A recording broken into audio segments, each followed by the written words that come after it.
नमस्कार दोस्तों। कल अपन ने राजस्थान के भौतिक प्रदेश देखे थे। कल अपन ने एक टॉपिक स्टार्ट किया था राजस्थान के शुष्क और अर्धशुष्क प्रदेश, जो मरुस्थल वाले भाग हैं राजस्थान का, पश्चिमी उत्तरी मरुस्थल। उसके दो भाग थे, शुष्क मरुस्थल और अर्धशुष्क मरुस्थल। शुष्क मरुस्थल के बारे में अपन ने देखा था, जहाँ पर 25 सेंटीमीटर से कम बारिश होती है, रेतीला मरुस्थल, उसे शुष्क मरुस्थल कहते हैं। और शुष्क मरुस्थल को अपन ने दो भागों में बांटा था। कौन से दो भाग, किसको बांटा था अपन ने?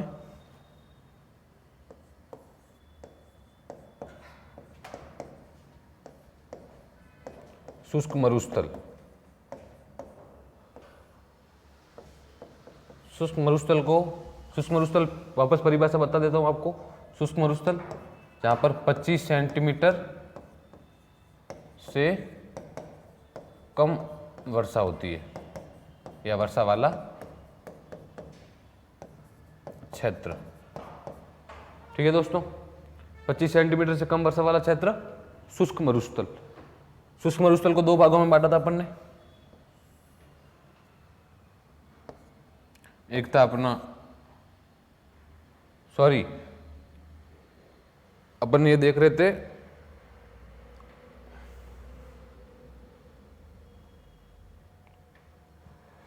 कि भाई जो उत्तरी पश्चिमी मरुस्थल था, उत्तरी पश्चिमी मरुस्थल, कौन सा मरुस्थल? उत्तरी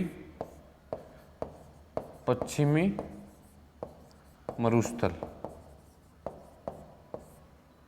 इसको अपन दो भाग में बैठा था। एक तो था शुष्क मरुस्थल, एक था अर्धशुष्क मरुस्थल।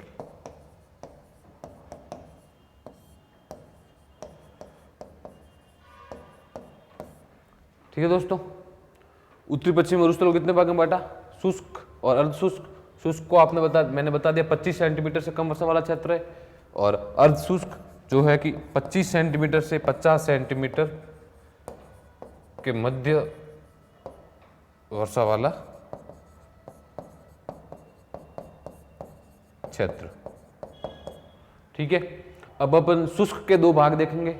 कल मैंने आपको बताया था बालू का स्तूप मुक्त प्रदेश और बालू का स्तूप युक्त प्रदेश। तो राजस्थान में ऐसी कौन सी जगह है मरुस्थल में जहाँ पर बालू का स्तूप होते हैं? बालू का स्तूप के कितने प्रकार हैं? और ऐसी कौन सी जगह है राजस्थान में जहाँ बालू का स्तूप नहीं होते हैं? और बालू का स्तूप मुक्त प्रदेशों को किस नाम से जाना जाता है, वो अपन देखते हैं। तो अपन अब क्या देखेंगे? शुष्क मरुस्थल के दो भाग। चलो स्टार्ट करते हैं दोस्तों। अपन ने पिछली क्लासों में जो भी टॉपिक पढ़े राजस्थान के भौतिक प्रदेश, उससे पहले राजस्थान की स्थिति विस्तार, राजस्थान के जो भौगोलिक और ऐतिहासिक नाम, राजस्थान की उत्पत्ति, एग्जाम की दृष्टि से राजस्थान में आरपीएस में देखो तो प्री में और आरएसएसएमबी बोर्ड के अन्य एग्जामों में महत्वपूर्ण होते हैं। वहाँ से आंकड़ों में या उनके नामकरण में, क्षेत्रफल में और राजस्थान की भौगोलिक स्थिति के क्वेश्चन अक्सर आते रहते हैं, तो उनको ध्यान से पढ़ें। आज अपन देखेंगे शुष्क मरुस्थल। शुष्क मरुस्थल के कितने भाग थे? दो भाग। शुष्क मरुस्थल, इसके दो भाग हैं। एक है बालू का स्तूप मुक्त प्रदेश और एक है बालू का स्तूप युक्त प्रदेश। बालू का स्तूप युक्त प्रदेश। ठीक है दोस्तों, एक कौन सा? बालू का स्तूप मुक्त, और एक है बालू का स्तूप युक्त प्रदेश। ये जो है ये 41.5% पर राजस्थान में स्थित है, 41.5% है राजस्थान में, और ये है 58.5%। ठीक है, ये परसेंटेज भी अक्सर पूछ लेते हैं कि भाई राजस्थान में बालू का स्तूप मुक्त प्रदेश कितने प्रतिशत क्षेत्रफल में है और बालू का स्तूप युक्त प्रदेश कितने प्रतिशत क्षेत्रफल में है। तो अपन शुरुआत कहाँ से करेंगे? बालू का स्तूप मुक्त प्रदेश से। ठीक है, पहला अपना टॉपिक कौन सा है?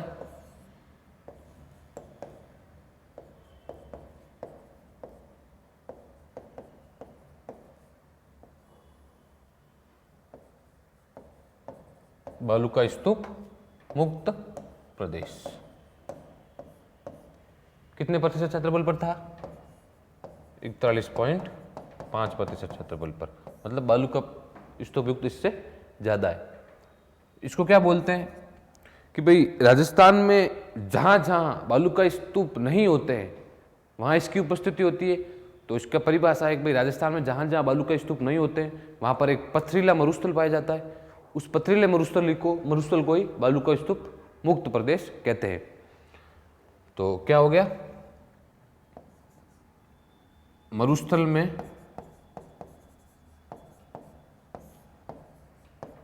जहां पथरीला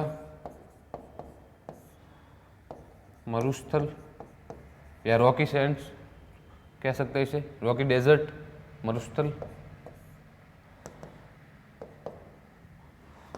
उपस्थित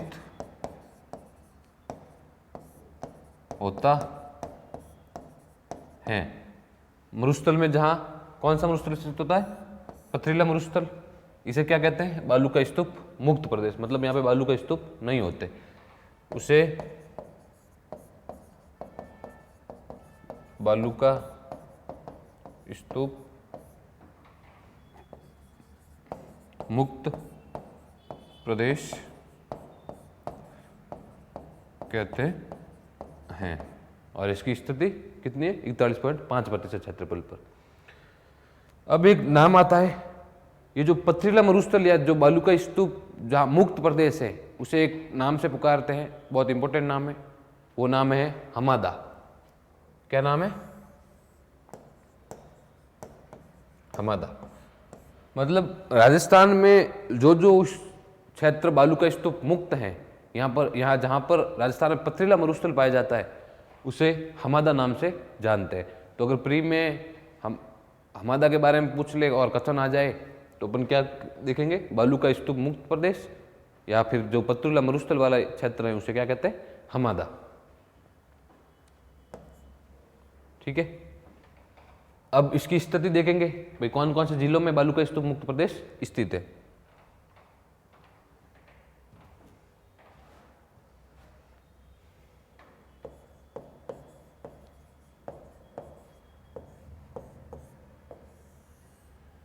सर्वाधिक मरुस्थलीय क्षेत्रों में होता है तो सर्वाधिक ये जैसलमेर में, मतलब बालू का स्तूप मुक्त क्षेत्र सर्वाधिक कहाँ है? जैसलमेर में, फर्स्ट नंबर पर जैसलमेर में।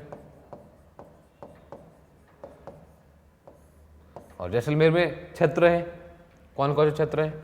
एक है रामगढ़, एक है पोखरण और एक है लोधरावा। जैसलमेर में कौन कौन सी जगह है? रामगढ़, पोखरण और लोधरावा। ये कौन सी जगह है जहां पर बालू का स्तूप मुक्त क्षेत्र है? जैसलमेर में बालू का स्तूप युक्त प्रदेश भी है, बालू का स्तूप भी पाए जाते हैं, लेकिन बालू का स्तूप मुक्त क्षेत्र भी जैसलमेर में स्थित है। वो कौन कौन से? रामगढ़, पोखरण और लोधरावा। ठीक है, दूसरा आता है बाड़मेर। बाड़मेर के दो क्षेत्र हैं, एक है बालोतरा,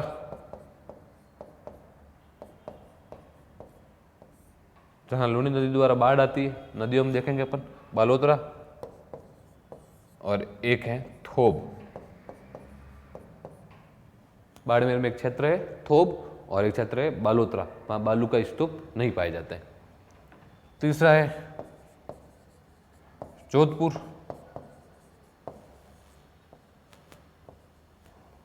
जोधपुर, जोधपुर में कौन कौन से क्षेत्र हैं? जोधपुर में एक मुख्य क्षेत्र है फलोदी। कौन सा क्षेत्र है जोधपुर में? फलोदी। तो क्या देखा अपन ने? बालू का स्तूप मुक्त 41.5% क्षेत्रफल पर स्थित राजस्थान में। जहां जहां पथरीला मरुस्थल होता है वहां बालू का स्तूप नहीं पाए जाते हैं, उस क्षेत्र को हमादा कहते हैं। और इसकी स्थिति क्या है? फर्स्ट नंबर पर जैसलमेर में 3 जगह है, रामगढ़, पोखरण और लोधरावा। बाड़मेर में बालोतरा और थोब, और जोधपुर में फड़ौदी क्षेत्र। तो इसकी स्थिति हो गई बालू का स्तूप मुक्त प्रदेश की। आगे अपन बालू का स्तूप युक्त प्रदेश देखेंगे। बालू का स्तूप युक्त प्रदेशों के कई प्रकार हैं और एग्जाम की दृष्टि से बहुत महत्वपूर्ण है। बालू का स्तूप मुक्त और बालू का स्तूप युक्त में कई बार डिफरेंस भी पूछ लेते हैं, परसेंटेज का डिफरेंस हो क्षेत्रों में। और बालू का स्तूप मुक्त किसे कहते हैं, बालू का स्तूप युक्त किसे कहते हैं, हमादा की स्थिति पूछ लेते हैं।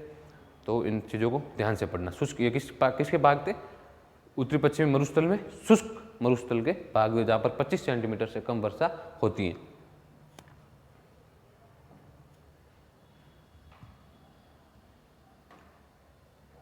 अब दूसरा अपना कौन सा है, बालू का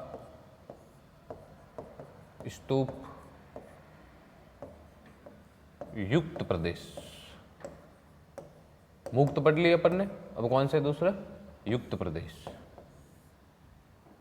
ठीक है, कितने प्रतिशत क्षेत्रफल पर है, 58.5%।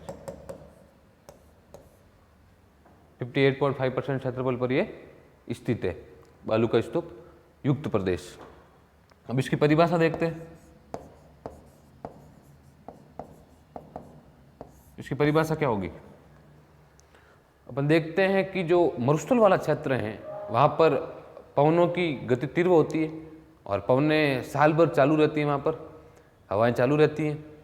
तो जो पवनों के द्वारा जो निक्षेपण होता है मिट्टी का, पवनों द्वारा मिट्टी के निक्षेपण से एक स्थलाकृति बनती है, उसी स्थलाकृति को अपन बालू का स्तूप कहते हैं और उस वहाँ के प्रदेश को बालू का स्तूप युक्त प्रदेश कहते हैं। वो आकृति स्थलाकृति जहाँ जहाँ पाई जाती है उसे बालू का स्तूप युक्त प्रदेश कहते हैं। तो परिभाषा अपन क्या देखेंगे कि मैं शॉर्ट में आपको बता रहा हूं, पवन आती है, पवन निक्षेपण करती है, किसका करती है, मिट्टी का। ठीक है दोस्तों, और उस निक्षेपण से क्या बनता है, स्थलाकृति। और इसी स्थलाकृति को अपन क्या कहते हैं, बालू का स्तूप। इस स्थलाकृति को क्या कहते हैं, बालू का स्तूप। तो परिभाषा क्या हो गई,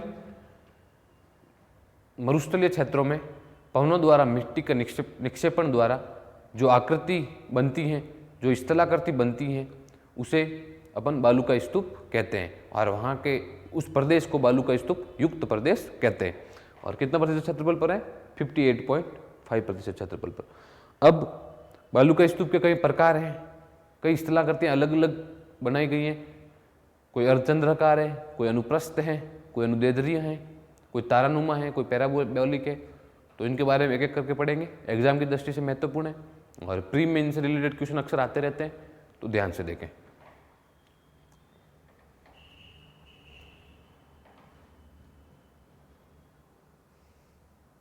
और जो जैसलमेर में जो भी मरुस्थलीय जिले हैं वहाँ पर बालू का स्तूप पाए जाते हैं और जहाँ नहीं पाए जाते वो क्षेत्र अपन ने पहले देख लिए। अब कौन सा क्षेत्र आ गया, अपन इसके प्रकार देख रहे हैं, वापस लिख लेता हूं, बालू का स्तूप युक्त प्रदेश, वो भी लिख देता हूं मैं वापस। ठीक है, इसके प्रकार देखते हैं। प्रकार का नाम मैं पहले एक जगह लिख रहा हूं, बाद में उसके बारे में एक एक करके बताऊंगा। एक इसमें आता है बरखान। ठीक है दोस्तों, एक इसमें आता है अनुप्रस्थ,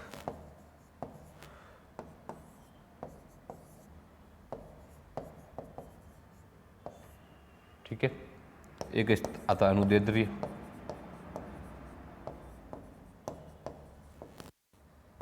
नाम भी इसमें लिख देता हूं आगे, समकोण और समानांतर, मतलब भी लिख लिया मैंने। ठीक है, एक आता है पैराबोलिक,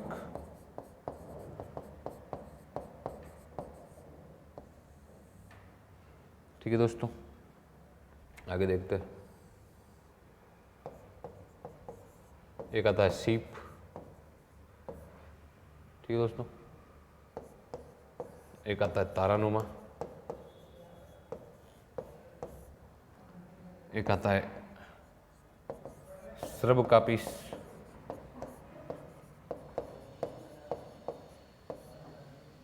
ठीक है दोस्तों, और एक आता है नेटवर्क बालू का स्तूप।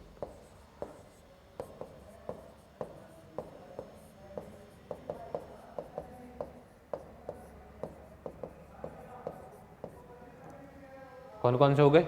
बरखान, अनुप्रस्थ मतलब अनुप्रस्थ मतलब समकोण वाला, अनुदैर्ध्य समानांतर स्थिति, पैराबोलिक, सीप, तारानुमा, स्रबकापिस, नेटवर्क बालू का स्तूप, ठीक है दोस्तों।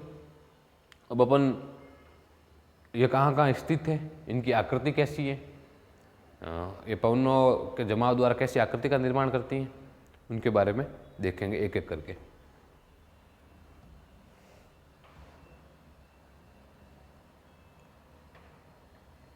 पहला आता है बरखान।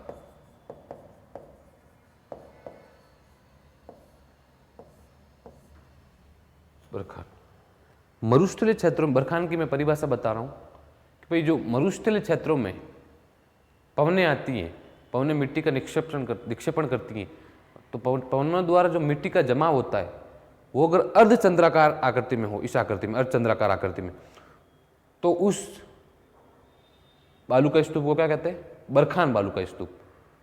क्या परिभाषा हो गई? पवनों द्वारा मिट्टी के जमाव को, जब अर्धचंद्राकार रूप में मिट्टी को जमाव किया जाता है पवनों द्वारा, तो उस जो स्थलाकृति बनती है उसे क्या बोलते हैं? बरखान। कैसी स्थलाकृति होगी? अर्धचंद्राकार स्थलाकृति होगी, ठीक है दोस्तों।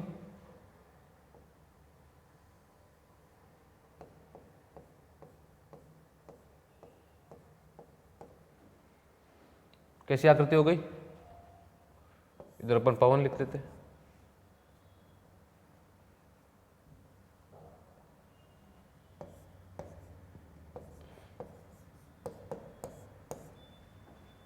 ठीक है।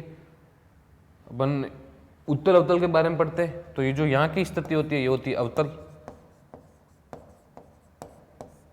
और यहाँ की स्थिति होती है उत्तल। इनके बारे में डिटेल में पढ़ने की जरूरत नहीं है, अपन को मोटा मोटा पता चलना है कि भाई जो नीचे की स्थिति अवतल होती है बीच में, और ऊपर उत्तल होती है। परिभाषा अपन ने देख ली। अब क्या देखते हैं अपन?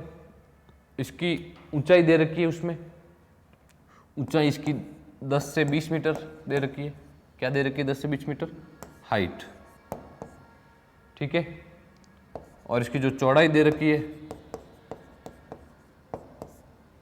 वो दे रखी है 100 से 200 मीटर।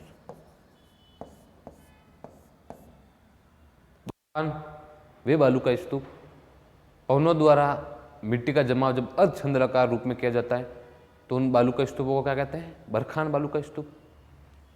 इनकी हाइट 10 से 20 मीटर, चौड़ाई 100 से 200 मीटर, और ये इसकी होती है आकृति। अब इसके क्षेत्रों के बारे में देख लेते हैं।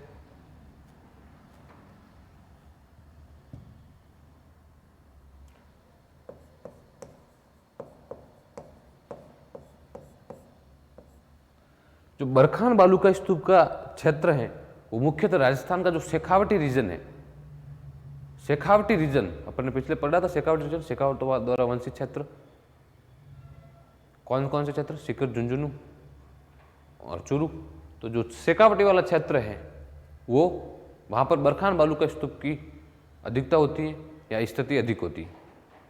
तो क्षेत्र कौन से हो गए? शेखावटी रीजन, शेखावटी क्षेत्र। जिले आपको इनके पता है, सीकर, झुंझुनू और चूरू। लिख दो बोले, सीकर, झुंझुनू और चूरू, ठीक है। क्षेत्र शेखावटी क्षेत्र, सीकर, झुंझुनू, चूरू। अब जो बरखान बालू का स्तूप है, नोट करके देखना, नोट लगा के लिखना या देखना कि जो बरखान बालू का स्तूप है, इनकी जो गति होती है बहुत तीव्र होती है, या ये बहुत गतिशील होते हैं, या इनकी जो प्रवृत्ति होती है वो स्थानांतरित प्रवृत्ति होती है। इस कारण आपने एक टर्म सुना होगा मरुस्थलीकरण। तो मरुस्थलीकरण में बरखान की भूमिका बहुत अधिक होती है। क्यों? क्योंकि जो बरखान बालू का स्तूप है वो बहुत गतिशील होते हैं, या उनकी जो प्रवृत्ति है वो स्थानांतरित प्रवृत्ति होती है। तो इसको क्या लिखेंगे? बरखान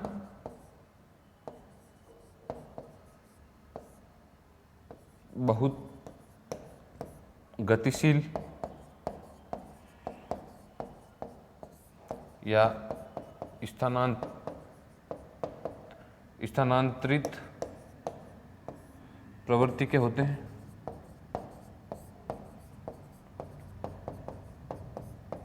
इस कारण इनकी भूमिका मरुस्थलीकरण में होती है। किसमें होती है? मरुस्थलीकरण में होती है। क्या देखा नोट लगाकर? पेपर को पूछ ले एग्जाम में कि ऐसा कौन सा बालू का स्तूप है जो मरुस्थलीकरण में सहयोगी होते हैं, मरुस्थलीकरण जो टर्म है उसमें भाग लेते हैं। तो बरखान। मरुस्थलीकरण में कौन से सहायक होते हैं? मरुस्थलीकरण बढ़ाने में कौन से बालू का स्तूप? बरखान बालू का स्तूप। बरखान बालू स्तूप के बारे में देख लिया। अर्धचंद्राकार होते हैं आकृति में, हाइट देख ली, उनकी चौड़ाई देख ली, नोट लगाकर ये भी देख लिया बहुत गतिशील और स्थानांतरित प्रवृत्ति के होते हैं, इसलिए मरुस्थलीकरण में इसकी भूमिका होती है। तो मरुस्थलीकरण में किस बालू का स्तूप की भूमिका होती है? तो मरुस्थलीकरण में बरखान बालू का स्तूप की भूमिका होती है। अब आगे एक आता है दूसरे नंबर पर, अनुप्रस्थ बालू का स्तूप।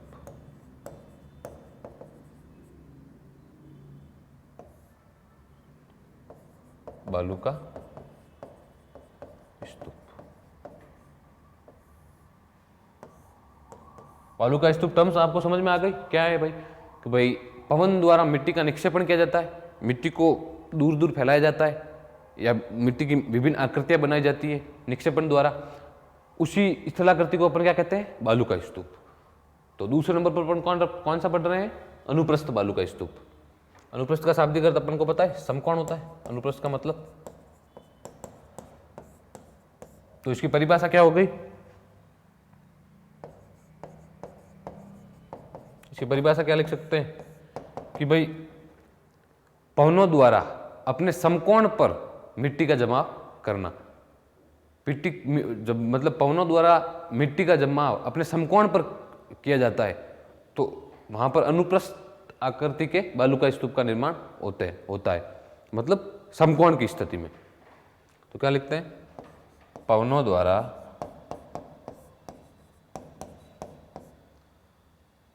मिट्टी का जमाव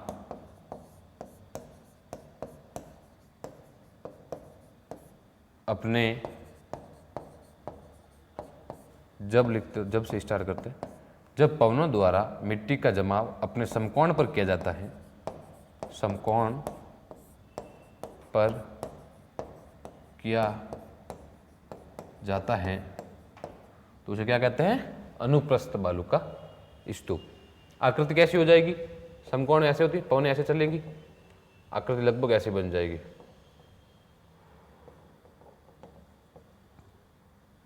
वापस बना देता हूं मैं।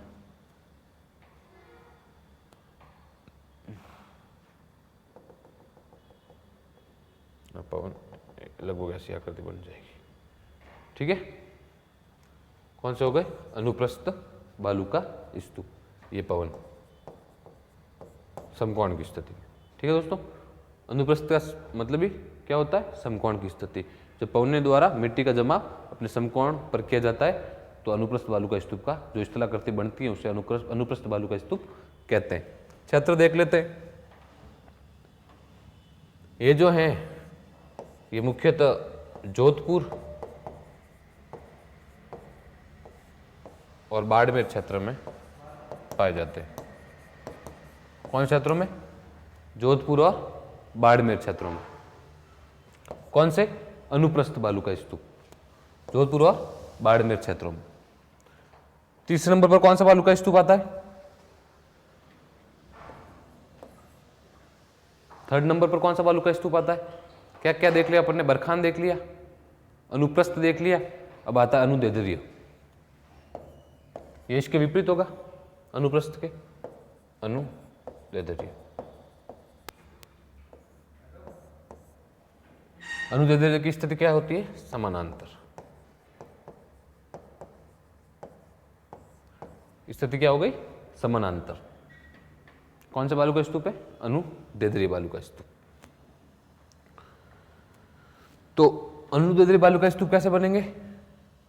आकृति देखते हैं अपन, तो समानांतर बनेंगे ऐसे।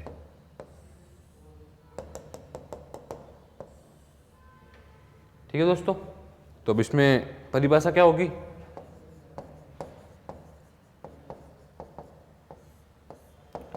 कि जब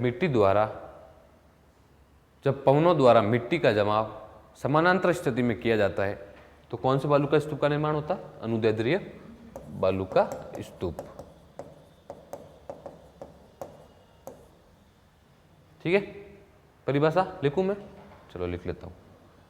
जब पवनों द्वारा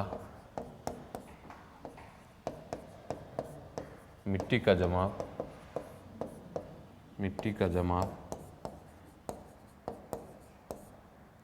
समानांतर स्थिति में किया जाता है, समानांतर स्थिति में किया जाता है, तब जो स्थलाकृति बनती है उसे अपन अनुदैर्ध्य बालू का स्तूप कहते हैं। अब इसकी स्थिति देख लेते हैं, कहाँ कहाँ पर है, राजस्थान के कौन से जिलों में स्थित है। मुख्यतः तो बालू का स्तूप वही जिले होते हैं जहाँ पर मरुस्थल होता है। मरुस्थल में भी कहीं कहीं पार्ट होते हैं, कई जिले हैं राजस्थान के, 12 जिले मरुस्थल में आते हैं, तो अपन देखते हैं। तो जो अनुदैर्ध्य है वो मुख्यतः तो आते हैं जैसलमेर में।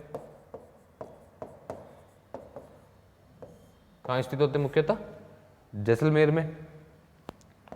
और दूसरे नंबर पर लूणी नदी के आसपास का क्षेत्र के आसपास, लूणी नदी के आसपास, और एक अपने नदी सुनी होगी जमाई पाली में, जमाई के आसपास, ये तो नदी क्षेत्र है। ठीक है, लूणी कहाँ है? बालोतरा, मैंने बताया था लूणी नदी में बाढ़ कहाँ आती है? बालोतरा वाले क्षेत्र में। और जवाई के आसपास भी अनुदैर्ध्य बालू का स्तूप स्थित होते हैं। अब वो नेक्स्ट देखते हैं, नेक्स्ट बालू का स्तूप कौन सा है? पैराबोलिक बालू का स्तूप। कितने नंबर का हो गया? चौथे नंबर का। कितने देखे थे अपन ने?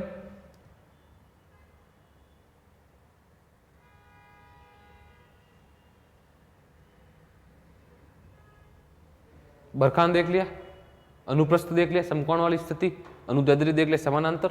अब आगे कौन सा देखता है? पैराबोलिक, फिर सीप, तारानुमा, श्रृंखकापीस और नेटवर्क बालू का स्तूप।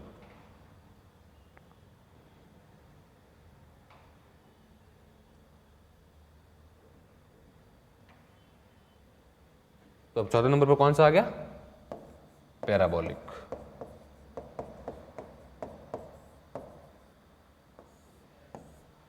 बालू का स्तूप।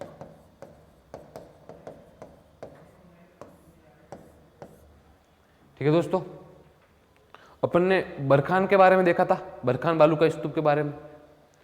तो ये जो पैराबोलिक है ये बरखान की विपरीत स्थिति है। बरखान के जस्ट विपरीत किस बालू का स्तूप का निर्माण होता है? पैराबोलिक बालू का स्तूप। बरखान का निर्माण कैसे हो रहा था? अर्धचंद्राकार में ऐसे हो रहा था, पवनें इधर से आ रही थी। ठीक है, तो इसकी विपरीत स्थिति कैसी हो जाएगी? ये। ठीक है, और पवनें भी इधर से। ये कौन से हो गए? पैराबोलिक।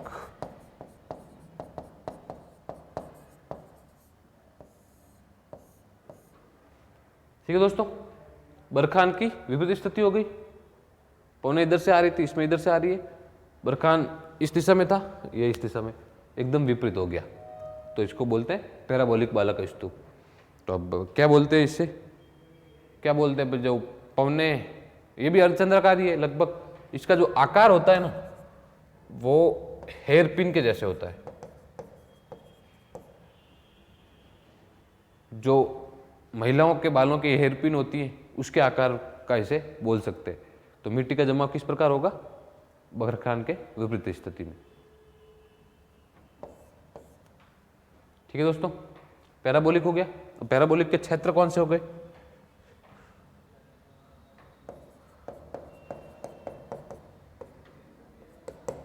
क्षेत्र सभी मरुस्थलीय जिले। पैराबोलिक सर्वाधिक पाए जाने वाला बालू का स्तूप है और सभी जगह पाए जाने वाला बालू का स्तूप है। एक तो क्या बात हो गई इसकी, सर्वाधिक पाया जाने वाला बालू का स्तूप, और दूसरी इसकी क्या बात हो गई, सभी मरुस्थलीय जिलों में पाए जाने वाला बालू का स्तूप, सभी मरुस्थलीय जिलों में पाया जाने वाला। ठीक है, सभी मरुस्थलीय जिलों में लगभग कौन से आ गए, जोधपुर, बीकानेर, बाड़मेर और जैसलमेर।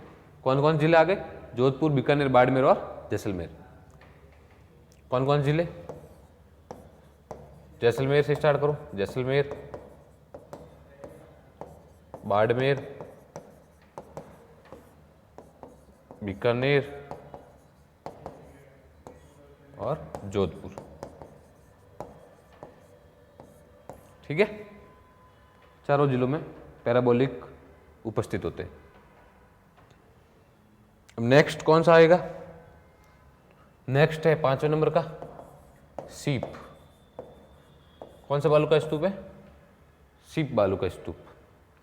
अपन ने बरखान के बारे में देखा, जो बरखान के निर्माण के दौरान जब पवनें अपनी स्थिति या अपनी दिशा में परिवर्तन कर देती है, बरखान का निर्माण होगा, पवनें ऐसे आ रही थी, जब पवनें अपनी स्थिति में परिवर्तन कर देती है तब जिसका निर्माण होता है वो कौन सी है आकृति, सीप आकृति। क्या करेंगे,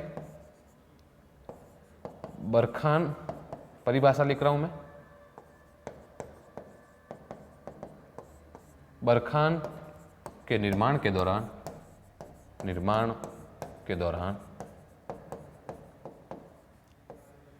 जब पवनें अपनी दिशा में परिवर्तन करती हैं, दिशा में परिवर्तन करती हैं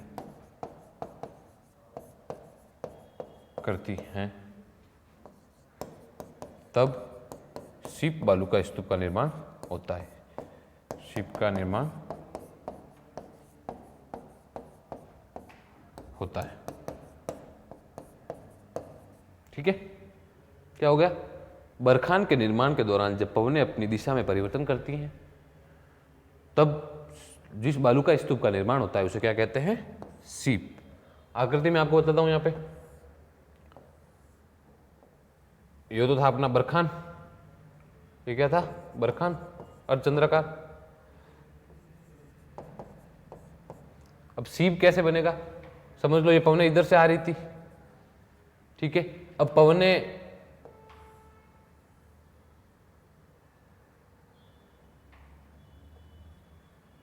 पवनों का ट्रांसफर इधर हो गया, ठीक है, तो अब जो आकृति बनी वो कौन सी है, सीप आकृति। पवन ऊपर चली गई, थोड़ी ऐसे आ रही है पवनें, तो अब जो आकृति बनी वो कैसे हो गई, सीप आकृति। इसे क्या लिख सकते हैं, सीप।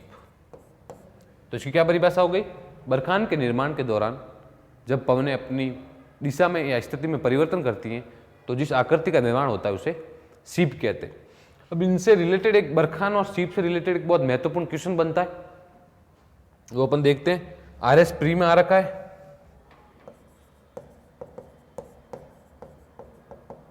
ठीक है, स्थिति के बारे में पूछा था कि भाई जो बरखान बालू का स्तूप है वो अनुदैर्ध्य है या अनुप्रस्थ है, और सीप है तो कौन सा, अनुदैर्ध्य है या अनुप्रस्थ है। तो अपन को ध्यान देना यहाँ पे, बरखान जो है उसकी स्थिति कैसी है, अनुप्रस्थ, अनुप्रस्थ है। बरखान की स्थिति कैसी है, अनुप्रस्थ है।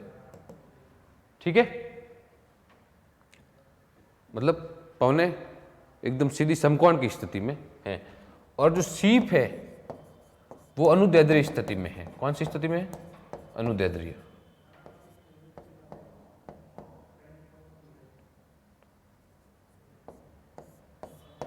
ठीक है, मतलब समानांतर स्थिति में।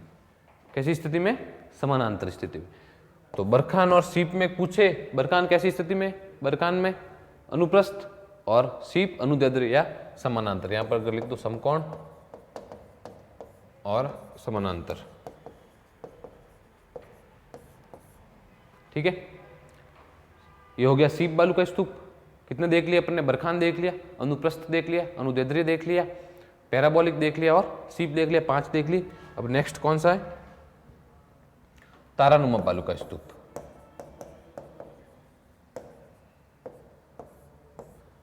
सीप की स्थिति मैंने आपको बताया नहीं, क्षेत्र। सीप भी लगभग सभी से जो मरुस्थलीय जिले में वहां पे होते हैं। मुख्यतः देखें तो इसमें चूरू, जैसलमेर और बाड़मेर वाले जो बीकानेर वाला रीजन है वो इसमें स्थित होता है। अब देखते तारानुमा। तारानुमा से अपन को पता चल रहा है इसकी आकृति कैसी होगी, तारानुमा होगी। ऐसे देख लो। ठीक है, तो जो पवनों द्वारा जब मिट्टी का जमाव किया जाता है तब एक तारानुमा आकृति बनती है, जिसकी 2-3 पूंछें होती है। मतलब जो 2-3 जगहों से बाहर निकली हुई होती है, 3 से अधिक जगहों से बाहर निकली होती है। और कैसी आकृति जैसी प्रतीत होती है, तारे जैसी आकृति। तो इस बालू का स्तूप को क्या कहेंगे, तारानुमा बालू का स्तूप।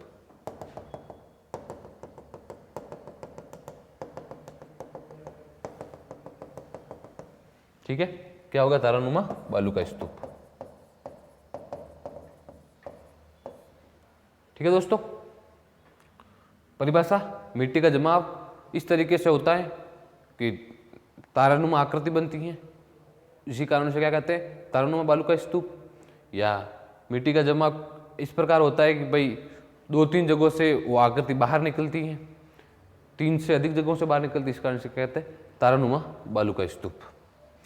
या फिर ऐसे बोल सकते हैं अनियमित पवनों द्वारा, अनियमित पवनों द्वारा एक तारानुमा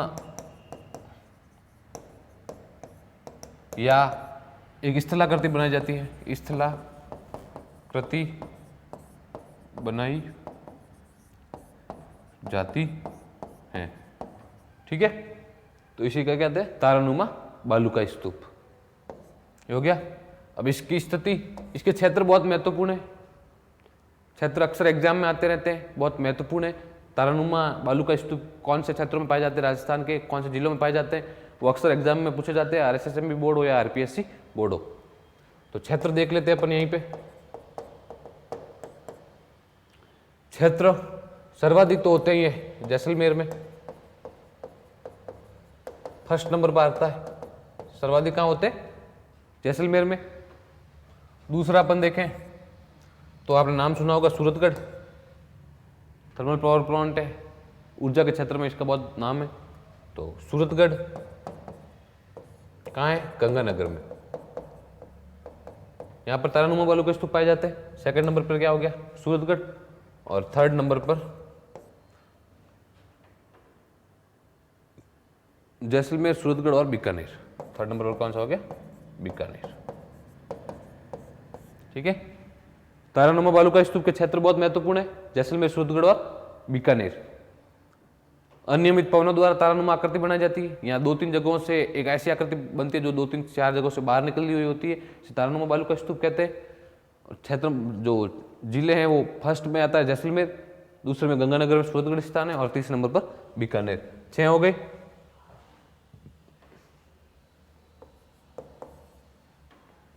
अब नेक्स्ट देखते हैं सब श्रब का पीस। कौन सा है,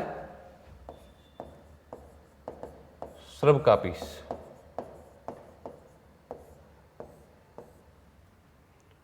स्रबकापीस का मतलब होता है कि भाई जैसलमेर में जो झाड़ियां स्थित होती है, जैसलमेर में उपस्थित जो झाड़ियां हैं, झाड़ियों के आसपास जो बालू का स्तूप पाए जाते हैं या फिर उसके आसपास जो बालू का स्तूप की आकृतियां बनती है उसे स्रबकापीस कहते हैं।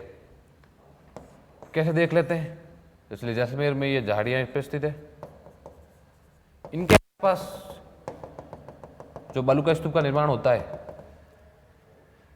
उन्हें क्या कहते हैं, स्रबकापीस।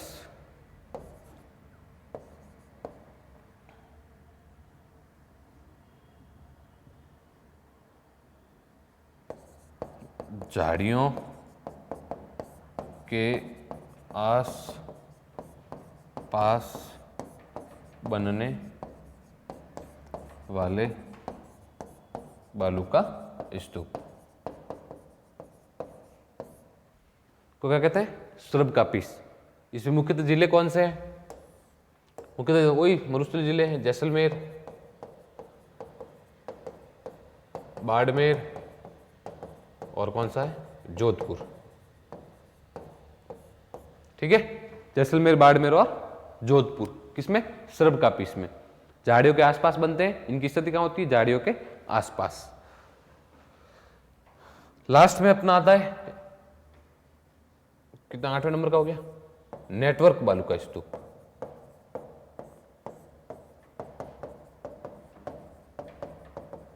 कौन सा बालू का स्तूप है, नेटवर्क बालू का स्तूप।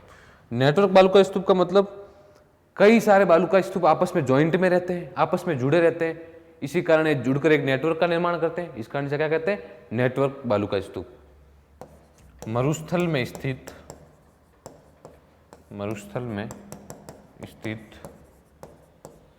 कई बालू का स्तूप आपस में जुड़े रहते हैं, आपस में जॉइंट रहते हैं, इन्हें नेटवर्क बालू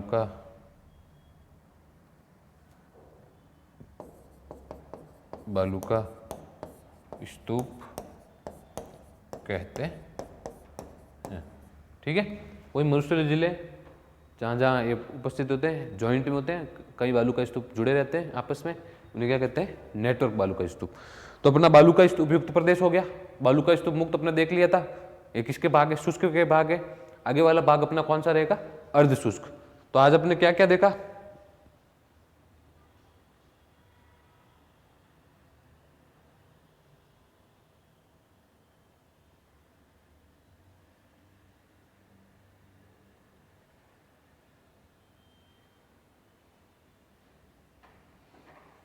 बरखान बालू का स्तूप, अनुप्रस्थ, अनुदैर्ध्य, पैराबोलिक हो गया, तारानुमा हो गया, सीप हो गया, तारानुमा हो गया, स्रबकापीस हो गया और नेटवर्क बालू का स्तूप।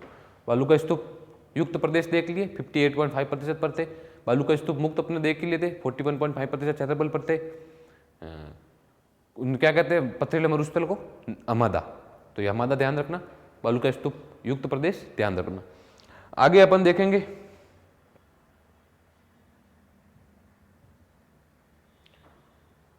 अर्ध शुष्क मरुस्थल। अर्ध शुष्क मरुस्थल परिभाषा मैंने आपको पहले बताई थी, जहां पर 25 से 50 सेंटीमीटर की मध्य वर्षा होती है। 25 वर्षा की स्थिति यहां पर क्या है, 25 से 50 सेंटीमीटर वर्षा की स्थिति यहां पर क्या है, 25 से 50 सेंटीमीटर। कौन सा हो गया, अर्ध शुष्क मरुस्थल। मैप में आपको बताऊं, सही लिख देता हूं थोड़ा मैं, इसकी परिभाषा यही है। वर्षा की स्थिति क्या हो जाएगी यहाँ पर, अर्ध शुष्क मरुस्थल कहाँ कहाँ है, 25 सेंटीमीटर से उधर की ओर शुष्क था, अर्ध शुष्क 25 से 50 के मध्य। तो वर्षा की स्थिति क्या होगी, 25 सेंटीमीटर से 50 सेंटीमीटर वर्षा के मध्य वाले क्षेत्र को अपन क्या कहते हैं, अर्ध शुष्क मरुस्थल। मैप में देखें अपन,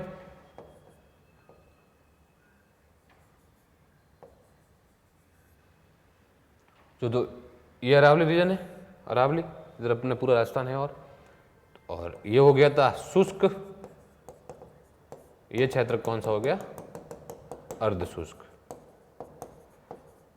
ये 25 सेंटीमीटर वाली वर्षा रेखा है, ये 50 सेंटीमीटर वाली। ठीक है दोस्तों, अर्ध शुष्क। तो आज अपन ने शुष्क मरुस्थल का पूरा कर लिया। कल अपन अर्ध शुष्क मरुस्थल के बारे में देखेंगे।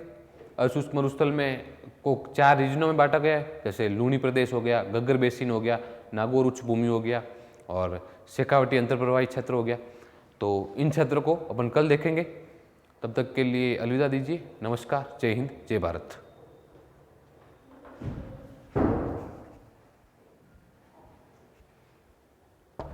अनिल जी।